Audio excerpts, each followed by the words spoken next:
Mari kita langsung tundukkan kepala. Kita berdoa. Benar Tuhan, inilah hidup kami di pagi hari ini. Kami mau nundukkan hati kami, jiwa kami, dan roh kami di hadapan hadirat-Mu. Bersyukur buat hari yang baru yang sudah Tuhan berikan bagi kami. Berkat yang baru, sukacita yang baru, itu menjadi bagian kami pada pagi hari ini. Urapi setiap kami Tuhan, pribadi lewat pribadi, di tempat kami masing-masing. Sehingga kami Tuhan boleh mengerti pesan firman Tuhan pada pagi hari ini. Dan hamba-Mu yang akan membawa firman Tuhan, biarlah Engkau memberikan urapan, sehingga apa yang disampaikan menjadi berkat buat setiap kami yang mendengarkan pada pagi hari ini. Terima kasih Bapa buat waktu pagi hari ini. Kami bersyukur dan berdoa hanya di dalam satu nama, yaitu nama Yesus, nama yang hidup, nama yang berkuasa, dulu, sekarang, sampai selama-lamanya. Haleluya, amin. Baik ya, shalom Bapak Ibu. Terima kasih buat pagi hari ini. Terima kasih buat The Power of Love dan terima kasih kepada Tuhan tentunya. Saya pagi hari ini hanya sharing firman Tuhan ya, tapi masih juga dengan judul yang diberikan oleh The Power of Love, yaitu berjalan di tengah badai dan ombak ya. Memang kalau kita bicara badai dan ombak ya, yang terbersit di pikiran kita pasti yang pertama ada sebuah danau atau laut ya, terus ada beberapa kapal ya atau nelayan dan ombak bergulung-gulung ya. Wah, pokoknya keren gitu ya. Nah, tapi pagi hari ini firman Tuhan bercerita ya bahwa di dalam kehidupan kita ini diibaratkan seperti kita itu sedang berjalan di tengah-tengah badai dan ombak. Jadi kita berada di lautan perjuangan, di lautan perjalanan hidup kita. Ya, itu luar biasa. Dan ketika kita di dalam lautan itu, terkadang ada ombak, ya, terkadang ada tantangan, musuh, ya, itu yang kita hadapi. Nah, seperti itulah perjalanan hidup kita. Tapi satu hal Tuhan memberikan jaminan bahwa ya Dia akan menolong kita, ya. Bapak Ibu, pada pagi hari ini saya kutip firman Tuhan dari Yesaya 49 ayat 8a. Ya. Yesaya 49 ayat 8a ya. Firman-Nya singkat saja. Saya bacakan buat kita semua dan mari kita simak. Beginilah firman Tuhan. Pada waktu aku berkenan, aku akan menjawab engkau. Dan pada hari aku menyelamatkan, aku akan menolong engkau. Amin. Ya. Apa hubungannya ya firman Tuhan ini dengan cerita badai dan ombak gitu ya? Ya sepertinya lucu ya. Nah tapi saya hari ini mau sharing, saya mau kesaksian. Bapak Ibu, memang dalam kehidupan kita ini yaitu tadi, ketika kita menghadapi ombak, menghadapi persoalan, ombak itu adalah persoalan hidup kita, masalah hidup kita yang datang mengganggu kita, datang menggoncangkan iman kita. Nah, pertanyaannya, apakah kita siap berjalan di sana? Apakah kita waspada? Apakah kita minta tolong kepada siapa kita ketika datang ombak itu? Itu yang menjadi pertanyaan. Nah, saya punya kesaksian. Ketika putra saya yang paling kecil itu umur 3 tahun, ya, dia lahir sehat, tapi pada umur 3 tahun Bapak Ibu, habis dia sakit, demam, tiba-tiba di hari berikutnya, kalau dia demam, maka telinganya itu mengeluarkan sesuatu cairan gitu ya. Cairan itu agak-agak kekuningan, terus kental, terus mengeluarkan bau gitu ya, dan itu kan rasanya nyebelin gitu kan. Nah kemudian karena itu kan dia sakit ya, demam, saya bawa ke bidan. Waktu itu bidan ya masih ya, saya bawa ke bidan yang tempat dia melahirkan. Saya tanya, ini kenapa ya Bu gitu kan. Nah dikasih lah obat panas.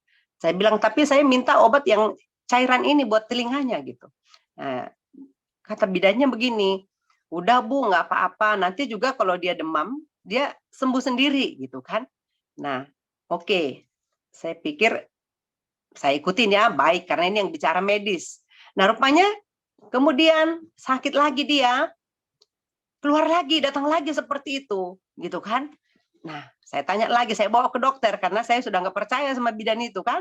Saya bawa ke dokter, saya tanya, "Dok, saya tolong ini saya ceritakan riwayat anak saya. Kemarin sudah keluar cairan dari telinganya." Nah, kemudian si dokter ini bilang, dia kasih obat, dia bilang, "Ya udah, nanti juga Bu katanya itu akan sembuh. Katanya kalau dia sembuh dari sakitnya." Gitu kan. Nah, ya udah berjalan itu saya biarkan. Nah, itu kan badai ya. Dalam kehidupan saya itu mengganggu saya, mengganggu anak saya gitu ya. Nah, dan sepertinya tidak ada solusi dari medis tadi kan. Nah, dia bilang udah nanti juga kalau memang sudah ini dia akan sembuh sendiri gitu. Dan saya tidak puas dengan perkataan itu gitu ya. Nah, tapi benar setelah dia sembuh hilang gitu ya, tidak ada lagi cairan itu. Nah, rupanya pada suatu kali setelah dia berumur 4 tahun, ya 5 tahun maksud saya 5 tahun, eh, berarti selama 2 tahun ini masih terus itu berjalan. Asal dia demam itu keluar gitu ya. Nah, setelah pas dia umur 5 tahun dia kan mau masuk TK ya. Nah, suatu kali keluar lagi. Nah, karena dia sudah mau masuk TK dan dia juga sudah mikir kan dia bilang gini, "Ma, kenapa ya, Ma? Kok telinga saya Ma keluar ini, Ma? Keluar itu sesuatu cairan dari telinga saya, bau lagi, Ma. Saya kan malu di sekolah gitu kan." Nah, itu saya bergumul lagi. Saya pikir iya juga ya. Nanti kalau anak saya jadi dijauhin teman-temannya gimana ya gitu. Nah, itu saya berkecamuk di hati. Tapi saya sudah bawa ke dokter, katanya nggak apa-apa. Lah ya namanya anak kecil kan bisa saja demam, bisa saja panas. Masa harus begitu terus? Kan nanti anak saya dijauhin sama teman-temannya. Nah, pada suatu kali listrik di rumah kami padam gitu ya. Rupanya ada gangguan, ada yang korslet. Akhirnya saya telepon PLN, datang orang PLN ke rumah. Atau orang PLN dibenerin. Setelah dibenerin, saya ngobrol gitu kan. Dia siapa anak saya ini? Oh ya namanya siapa? Bla bla bla gitu, panjang lah ya. Nah terus saya bilang, pada saat itu dia lagi demam, jadi ada keluar cairan itu kan. Nah terus saya ceritakan, saya cerita curhat sama petugas PLN ini. Saya bilang begini, iya loh Bang, saya bilang, saya ada pergumulan nih. Saya bilang, ini anak saya, telinganya ini kalau dia demam, ada keluar cairan gitu kan. Nah saya jujur jadi bahan pikiran buat saya dan anaknya juga karena dia udah mau sekolah TK. Nah, terus kata si abang itu ngomong begini, "Oh ya," kata dia gitu kan. Nah, dia bilang, "Saya juga begitu loh, Bu," katanya. "Saya sampai SMA dulu," gitu kan. Nah, terus, "Hah?" Saya bilang, "Sampai SMA?" "Iya," katanya. "Ya namanya saya di kampung-kampung lah. Jadi orang tua saya tidak mengurusin gitu. Jadi ya udah dibiarin aja sampai saya SMA. Terus saya itu dijauhin teman-teman loh, saya diejekin." Dia bilang gitu. Wah, itu di pikiran saya berkecamuk. Waduh, anak saya nanti kalau sampai digituin teman-temannya bagaimana gitu ya. Saya khawatir lah. Terus dia bilang begini, "Eh, tapi saya Bu," katanya, "saya punya eh, obatnya," katanya. Bukan dia bilang benar. "Saya dulu sembuh," katanya. "Saya ikut KKR," katanya. Nah, saya ikut KKR, terus di situ ada kosa kesembuhan. Ini di Medan ya ceritanya. Ada kosa kesembuhan di situ katanya kesembuhan. Terus dikatakan ada minyak urapan, ada minyak urapan. Terus saya pikir, oh iya, kok ada minyak urapan? Terus saya mendapatkan minyak urapan itu. Lalu sampai di rumah, dia bilang saya teteskan minyak urapan itu. Dia bilang kan, kemudian eh, sampai penuh itu telinga saya katanya. Tapi memang saya berdoa dulu katanya kan saya habis dari ini. Saya berdoa sampai kemudian dia keluar jadi kayak mendidih begitu loh Bu. Keluar dia dari dalam jadi kayak macam ya mendidih lah kayak macam air mendidih keluar. Jadi akhirnya keluar banyak dan itu akhirnya sembuh kata dia gitu. Nah, saya pikir tapi saya nggak percaya. Ya jujur saya karena saya baru kenal gitu kan. Tapi saya diam aja kan, oh ya gitu aja kan. Nah udah, tapi saya terabaikan itu, saya tidak praktekkan. Saya pikir masa sih. Satu, kedua pikiran saya, gue cari minyak urapannya di mana ya gitu. Saya pada waktu itu belum mengerti kan. Nah akhirnya udah saya biarin, oh iya gitu kan. Tapi rasanya gini, saya sama medis saja sudah dibilang nggak apa-apa. Tapi ya di sisi lain itu jadi beban mental buat saya dan buat anak saya gitu.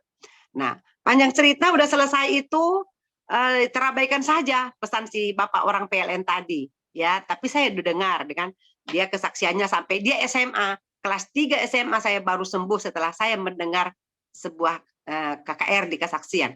Oke. Nah, udah begitu anak saya mau SD kelas 2 lah ya. Jadi seperti itu, kalau dia demam masih keluar. Jadi ya namanya dia masih TK kan nggak apa-apa. Temannya juga masih belum peduli itu. Jadi kalau dia datang itu kita kasih kapas gitu kan. Nah, rupanya udah kelas 2 SD dia Bapak Ibu, ini malah justru kakaknya yang mengejek gitu kan. Dibilang gini, "Dek, kamu itu kenapa sih telinganya? Nyebelin tahu katanya. Itu obatin sono, bilang mama gitu." Saya dengar. Nah, terus saya dengar, saya sedih, saya nangis Bapak Ibu. Waduh, itu saya nangis. Saya bilang, "Wah, ini kalau orang lain nggak kayak gitu, tapi ini kakaknya sendiri sudah ngomong begitu, bagaimana dengan orang lain ya?" Gitu kan. Nah, akhirnya saya sedih, saya berdoa, saya masuk kamar, saya berdoa, saya bilang, "Tuhan, ini gimana anak saya?" Saya bawa lagi ke dokter. Ini kami udah ke Jakarta ini. Dia udah kelas 2 SD 7 tahun. Saya tanya begini, "Dokter, saya tolong dulu ini obatnya apa ya? Gini gini gini." Sama, dibilang gini, "Nanti kalau dia sembuh ini Bu, itu namanya panas dalam." "Ya tapi kan mengganggu Dok." Saya bilang, "Saya nggak mau anak saya ini," gitu. Itulah cerita saya. Nah, kemudian karena tidak ada solusi dari dokter ini, saya pulang dengan kecewa. Tapi saya nangis dan saya berdoa. Saya peluk anak saya, terus saya bilang begini, "Ya Tuhan, semoga ada jalan keluar." Karena saya sudah lupa tadi pesan orang PLN tadi. Nah, rupanya pas malam itu saya lagi nyetrika, karena saya nggak bisa tidur, saya nyetrika jam 2 malam. Saya begitu kalau saya nggak bisa istirahat, nggak bisa tidur, saya ambil kerjaan apa saja. Saya nyetrika, nyetrika sambil nonton TV. Ada KKR di TV malam itu. Terus di situ cerita tentang minyak urapan gitu ya, terus kuasa kesembuhan. Wah, saya teringat sama orang PLN itu. Oh iya ya, ini mungkin benar kali. Ini minyak urapan, saya mau coba gitu kan. Nah, akhirnya besoknya itu saya coba. Nah, saya peluk anak saya bilang, "Tapi saya dapat minyak urapan dari mana?" gitu. Nah, terus saya berdoa, terus di hati saya berbicara begini, minyak urapan itu adalah sesuatu minyak yang didoakan oleh hamba Tuhan. Jadi siapa saja pun kalau memang percaya, itu ya jadi minyak urapan, itu hanya minyak biasa gitu kan. Nah, akhirnya saya bikinlah minyak ini sendiri, minyak kelapa ya, minyak jelantah, bukan minyak jelantah, minyak makan maksudnya minyak goreng, ya kan. Saya bikin sendiri, saya ambil sendiri, saya bikin di mangkok, kemudian saya doakan. Nah, udah saya doakan, itu malamnya saya bilang sama suami, saya bilang, "Pak, aku mau bikin minyak urapan ke anak nanti malam, tapi yang penting kamu tahu ya," saya bilang gitu. Dia bilang, "Oh iya." Nah, akhirnya malam itu ketika anak tertidur, Bapak Ibu, itu benar saya masukin itu minyak seperti yang dibilang orang, tapi saya udah berdoa dalam nama Yesus ini jadi obat, saya bilang begitu kan. Nggak harus dari ini, tapi kami percaya ya ini minyak urapan kami sudah serahkan sama Tuhan, ada kuasa di sini gitu kan. Nah, kemudian malam itu anak saya tertidur, saya masukin ke telinganya. Saya masukin benar sampai penuh. Terus saya tunggu berapa lama. Benar Bapak Ibu, itu keluar. Keluar terus kan. Nah, saya lap. Anak ini tertidur, udah pules karena udah malam, pules namanya masih kecil ya. Dia bilang, saya bersihin. Nah, kemudian pada suatu kali saya lihat, benar itu berhenti. Ya, wow, tahu Bapak Ibu, saya leganya.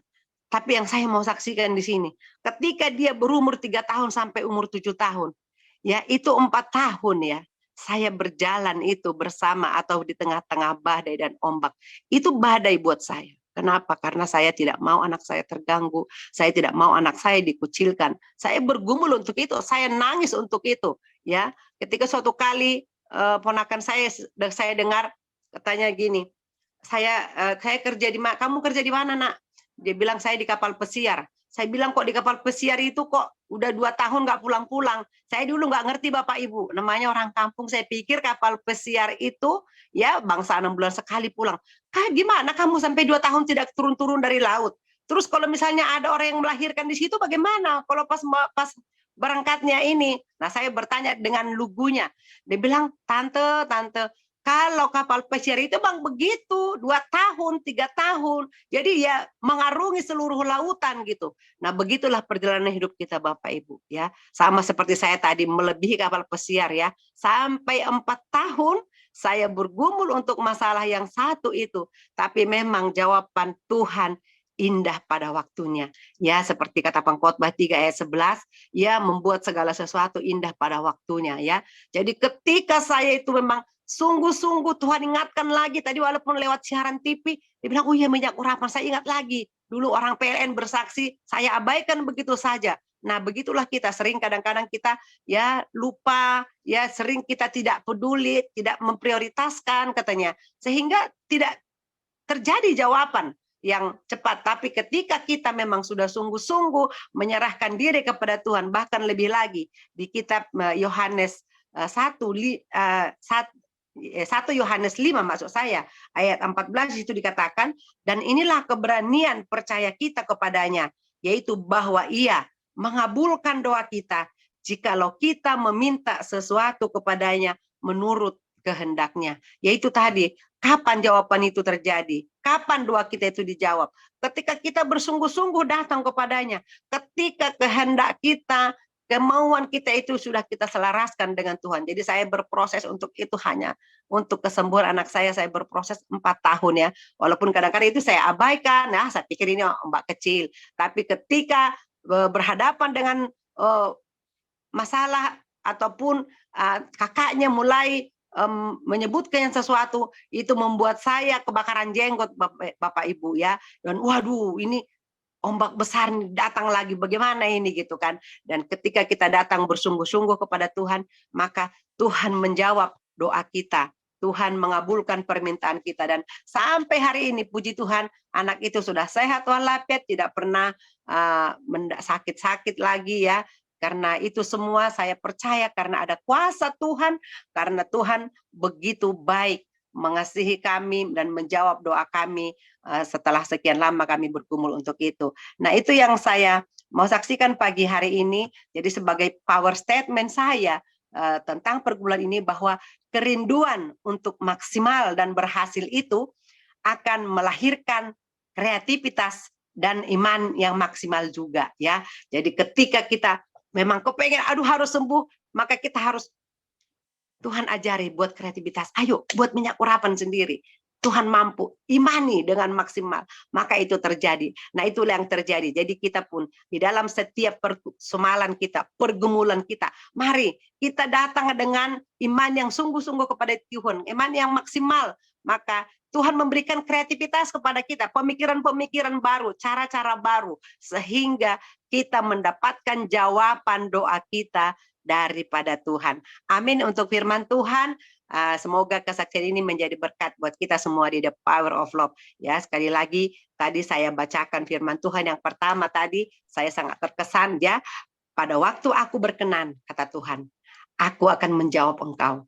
Dan pada hari aku menyelamatkan, aku akan menolong engkau. Ya, jadi terima kasih buat pertolongan Tuhan, buat keselamatan yang dari Tuhan, yang kami boleh rasakan sampai pada hari ini bersama dengan keluarga besar. Haleluya. Kita tundukkan kepala, kita berdoa. Bapa di surga, terima kasih Tuhan, jika pagi hari ini Engkau menambahkan berkat buat setiap kami. Kami percaya Tuhan, waktu Tuhan adalah waktu yang terbaik. Bahwa apa yang Tuhan sediakan bagi kami, itu semua indah pada waktunya. Oleh karena itu ya Tuhan, biarlah Engkau senantiasa menopang kami, menolong kami, menghibur kami, memberikan kami kekuatan. Ketika kami berada di tengah-tengah badai, ketika kami berada di tengah-tengah pergumulan kami Bapa, menjalani hari-hari kami. Mungkin pada saat ini ya Tuhan, kami partisipan sedang berhadapan dengan ombak ataupun badai yang berbeda. Ada yang badai kesehatan, ada yang ombak keluarga, ada yang badai pekerjaan, ataupun keuangan, tapi terlebih kerohanian kami ya Tuhan. Ketika badai itu datang ya Bapa, mulai menggoyangkan iman kami. Tolong kami ya Roh Kudus, sehingga kami tetap berserah kepadamu. Sehingga kami Tuhan menggantungkan iman kami hanya kepada Yesus. Kami datang kepadamu dengan sungguh-sungguh. Dan kami percaya hanya Engkau yang dapat menolong kami. Terima kasih Bapa, terima kasih Roh Kudus, terima kasih Yesus buat hari yang baru, buat pagi hari ini. Biarlah Tuhan lewat firman Tuhan dan kesaksian yang kami sampaikan boleh menjadi berkat buat setiap kami. Terima kasih Bapa sekali lagi. Kami mau lanjutkan ibadah kami. Di dalam nama Yesus Kristus kami bersyukur dan berdoa. Haleluya. Amin. Ya.